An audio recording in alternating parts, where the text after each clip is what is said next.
Está marcada a sessão que vai definir o futuro do deputado Eduardo Cunha. O deputado nos atende agora aqui no Jornal da Manhã. Deputado, bom dia, obrigado pela atenção.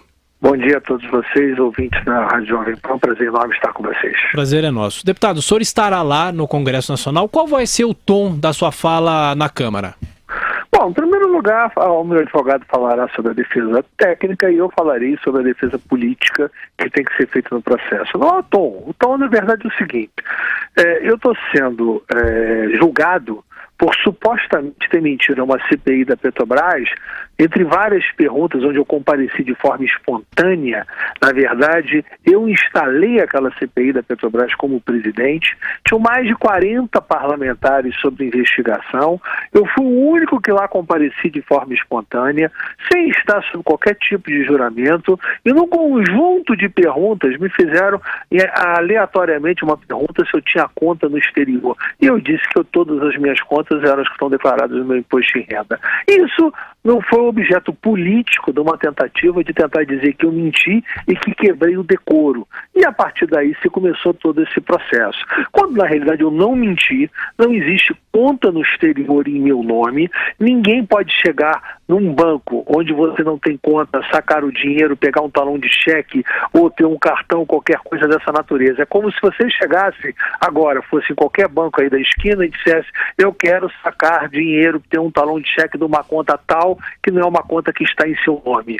A discussão jurídica sobre aquilo que eu detenho, que é o patrimônio de um trust, que eu doei ao trust, isso é uma discussão muito complexa, que depois foi ao palco de uma denúncia que está sendo apreciada no Supremo Tribunal Federal, e ao final, se eu for condenado no processo, eu já perderei o mandato. Então não há que se falar agora que eu possa ser culpado antecipadamente de algo que está sob júdice, porque o Supremo é que vai definir ao fim do processo se eu sou ou não um titular de conta, qual é a natureza, qual é o tipo de situação. Agora não pode a Câmara dos Deputados fazer um julgamento sobre algo que tem uma acusação que está pendente de apreciação no Supremo Tribunal Federal. Então é um processo político onde querem buscar vingança da situação do impeachment, onde o PT quer o seu troféu para poder justamente solidificar o discurso do golpe. Então é essa a situação que a gente está vivendo. Eles querem a troca por ter levado a cabeça da Dilma, querem levar a minha cabeça. Essa é a verdade nua e crua que está ocorrendo hoje nesse processo. Deputado Eduardo Cunha, portanto, pelo que o senhor está nos dizendo, foi um erro ter comparecido à comissão parlamentar de inquérito da Petrobras, estava discutindo tudo aquilo, a ida não foi voluntarista, foi um equívoco que o senhor cometeu? Não, a ida foi feita de forma voluntária. Hoje você pode até dizer que é um equívoco, que se utilizaram da minha ida, quando eu não estava sob juramento, porque a nossa Constituição diz que ninguém é obrigado a fazer prova contra si mesmo. E, em segundo lugar, eu não menti a CPI. Do ponto de vista político, eu não me arrependo do que eu fiz, porque pegaram uma desculpa. Depois iriam pegar qualquer outra desculpa. Então estão pegando uma desculpa para entrar com uma representação. Depois pegariam outra de qualquer natureza. Na verdade, o que está acontecendo é que esse processo todo que está acontecendo, seja político, seja jurídico contra mim, tem uma velocidade completamente diferente com relação a outras. A gente vê, por exemplo, no Supremo Tribunal Federal, de várias inquéritos abertos, só gerou denúncia efetivamente aceita somente contra mim e contra o outro parlamentar, que sendo que o outro parlamentar foi agora há muito pouco tempo. Então nós estamos vivendo que os outros ou têm denúncias que não foram apreciadas e estão lá há bastante tempo, ou sequer se apresentaram as denúncias com inquéritos intermináveis que não se sabe para onde vai. Então há realmente uma politização do processo, há uma celeridade, há uma diferenciação com relação a mim. Isso não há a menor dúvida com relação a isso. O senhor se sente, deputado Eduardo Cunha, abandonado pelo Palácio do Planalto? Eu não vou dizer que eu me sinto nem abandonado, nem que me sinto amparado. Isso não é papel do Palácio, se meter ou não se meter num processo interno da casa. O que a gente realmente acaba vendo é que, de uma certa forma, outras ou várias interferências acabam acontecendo na medida em que você quer colocar que a opinião pública sendo contrária a mim, porque efetivamente a propaganda que está sendo efetuada são somente das minhas acusações ou não das minhas defesas, onde, por exemplo, é um exemplo enorme com relação a isso. Eu havia gravado com exclusividade uma entrevista para um programa que foi feito pelo SBT, e aí quando foi se anunciar, a TV Globo resolveu querer fazer a mesma matéria no Fantástico, quando nunca me escutam. Todos os dias a gente recebe, por exemplo, eles vão fazer uma matéria enorme no Jornal Nacional, aí meia hora antes do jornal entrar, eles mandam um e-mail pedindo um comentário, quer dizer, não tem a capacidade de nos permitir dar uma entrevista, pelo menos com um tempo mínimo, para poder rebater o que está sendo feito na matéria. E querem nota, eu me recuso a dar nota, eu me disponho sempre a gravar entrevista. Aí depois, quando eu dou uma entrevista no programa de outra emissora que está sendo anunciado, aí eles querem entrevista, e quando eu não quero dar, aí faz aquela maldade toda como fizeram ontem. Então, a palavra da acusação é que está tendo a sua propagação. Eu não tive oportunidade de uma defesa igualitária até agora do ponto de vista da opinião pública, embora a opinião pública nas ruas me reconheça muito em função do processo do impeachment e sabe que se não fosse a minha atuação, jamais teria ocorrido o processo de impeachment. Aliás, se eu não tivesse autorizado a abertura do processo, não teria ocorrido o impeachment, todo mundo sabe disso. Então, eu estou vivendo um processo político que agora querem buscar o seu troféu com a minha cassação. O senhor acha que a questão de direito se sobreporá à política ou o contrário, deputado Eduardo Cunha? Isso é muito difícil a gente falar, né? Se você for, geralmente, deputados julgando deputados, já é uma situação absolutamente anômala, que não deveria ocorrer. Mas, infelizmente, ocorre, porque você está julgando pares por acusações que estão sob júdice. Eu sempre falei isso e disse, e até tomaram como ameaça, e não é ameaça, que você tem hoje 160 congressistas que respondem ao inquérito ou ação penal no Supremo.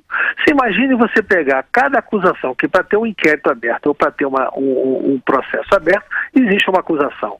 Se você pegasse cada texto da acusação e você colocasse isso num processo de quebra de decoro, você teria que caçar um terço do Congresso. Eu mesmo agora, o próprio Celso Russomano, candidato a prefeito de São Paulo, aqui tinha sido condenado por peculato em primeira instância há 2 anos e 2 meses, e o Supremo, por um voto de Minerva, o absolveu a questão de 3 semanas atrás por 3-2.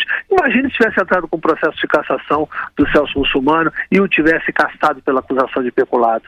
Simplesmente ele teria sido inocentado depois, teria sido uma injustiça. Isso já aconteceu também com o professor Luizinho do PT há muito tempo atrás.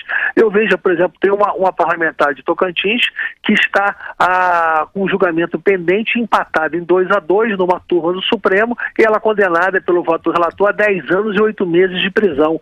E ela pode ou não ter os 10 anos e 8 meses de prisão por apenas um voto, ou pode ser absolvida. Então, são circunstâncias que estão sob o Poder Judiciário. Se for mantida a condenação dela, proposta pelo relator, ela vai perder o mandato para outro dia. Se não foi mantida e tivesse cassado ela pela acusação, certamente seria uma grande injustiça. Então, é preciso separar muito bem essas coisas como acontece. Tem lá um senador que semana passada um julgamento que se eterniza. Você vê bem aí vários exemplos que acontecem toda semana, seja de absolvição, seja de condenação que são revistas. Enfim, é um processo que ocorre normal. Os meus processos não têm sido decorridos de forma normal, têm sido de forma anormal, diferente da mediana do que ocorre contra parlamentares no Supremo Tribunal Federal. Mas na prática, nós temos que aguardar é que a decisão final do Poder Judiciário em uma acusação é que vai prevalecer, inclusive com a sanção da Constituição de perda de mandato. Não você querer antecipar.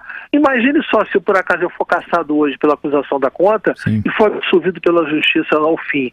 Como é que fica? Quem repara? Deputado, o senhor teme ser preso e, no caso de ser preso, o senhor faria delação premiada? Só faz delação premiada quem cometeu crime. Eu não cometi crime, eu não tenho crime a confessar. Então essa situação ela não serve para mim, ela não está colocada por mim.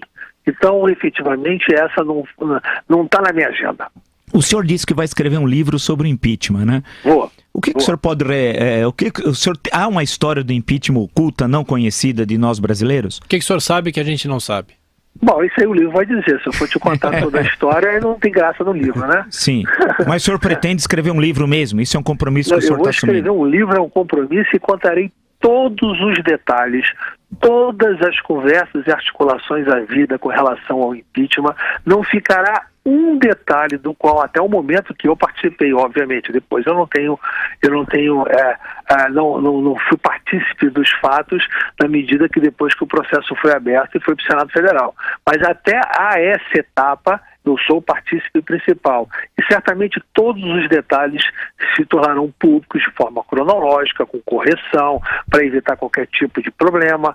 Então eu vou fazer um trabalho minucioso de recuperação de tudo, e já tenho mais ou menos arquitetado a forma como ele vai ser feito, e vou dar curso a ele, provavelmente com uma equipe de jornalistas que eu vou recrutar para essa finalidade, de dar o curso de escrever da forma correta do que eu vou relatar, e efetivamente eu pretendo que esse livro esteja até o fim do ano disponível para todos. Deputado Eduardo Cunha,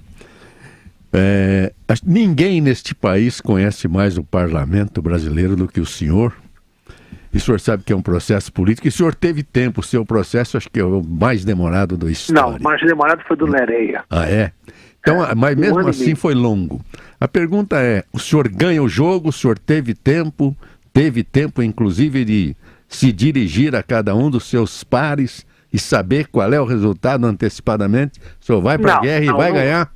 Não tive tempo, e a verdade é o seguinte: aconteceu um dos maiores absurdos da história do relacionamento entre poderes desse país. Eu fui afastado no dia 5 de maio de uma forma absurdamente inconstitucional, dita no próprio voto do relator, que era uma medida excepcional e não prevista na Constituição. Medida excepcional e não prevista na Constituição, ela é inconstitucional. Então, eu fui afastado e depois provocado por mim, agravaram de forma monocrática o afastamento, praticamente só me permitindo que eu fosse à Câmara para exercer meu direito de defesa ou serviço certo. Ou seja, eu não tive a oportunidade de conversar, eu estou afastado há 4 meses, eu não tive a oportunidade de debater, de mostrar a cada um essa situação. É óbvio que é completamente diferente você estar no convívio diário e você estar fora completamente da Câmara dos Deputados. 4 meses no parlamento é uma eternidade. Além do distanciamento que isso provoca, você começa a ser o incômodo.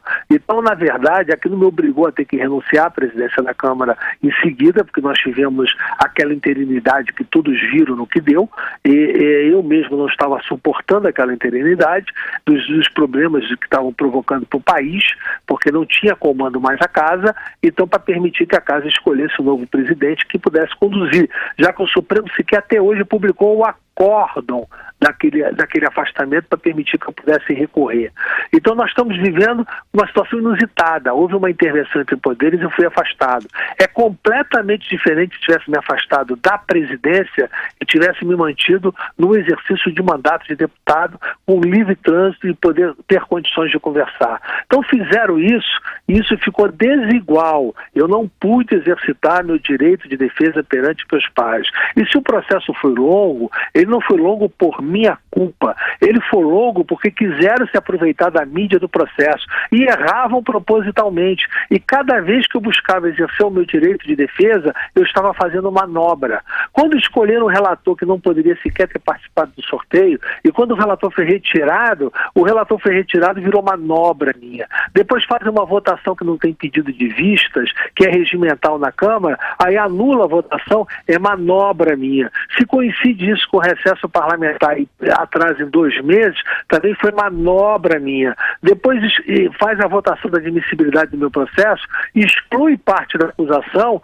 e faz a instrução probatória com a acusação completa e entra um aditamento, e esse aditamento passa a ser a sua instrução probatória, como se fosse essa a razão da denúncia original. E eu sem ter o direito de defesa, porque eu não me defendi de uma instrução probatória que não fosse a declaração que eu dei à CPI, que eu não tinha conta no exterior.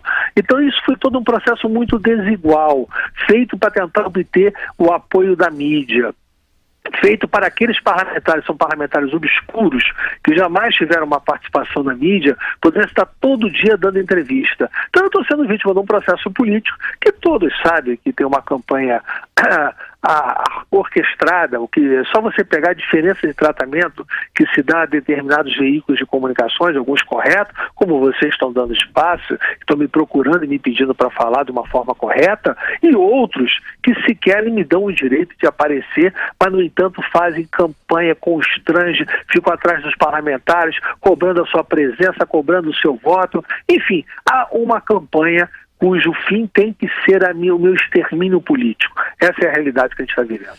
Deputado Eduardo Cunha, muito obrigado pela entrevista ao Jornal da Manhã da Jovem Pan e até a próxima. Um abraço.